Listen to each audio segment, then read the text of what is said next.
நம்ம ஹேரை நரிஷ்டாக வச்சுக்கிறதுக்கு சூப்பராக ஒரு ஹேர் பேக் பார்க்கலாமா? கோகனட் மில்க்கை தான் இன்னைக்கு பேக்காக யூஸ் பண்ண போகிறோம். இதில் ஏகப்பட்ட நியூட்ரியன்ஸ் இருக்குதுன்னு நமக்கு தெரியும்.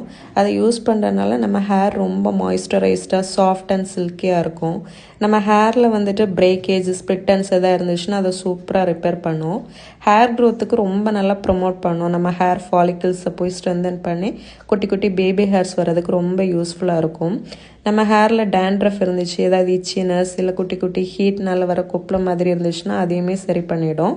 ஸோ இதை அப்ளை பண்ணி ஒரு ½ அன் ஹவர் வச்சுட்டு திரும்ப மைல்டு ஷாம்பு போட்டோ இல்லை எதுவுமே போடாமல் குளித்தாலும் கூட ஓகே தான்.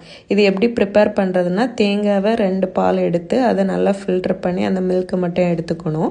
இப்போ நம்ம இமீடியட்டாக உடனே யூஸ் பண்ண போகிறோம் அப்படின்னா கொஞ்சம் நேரம் ஃப்ரீசரில் வச்சு எடுத்துக்கலாம்.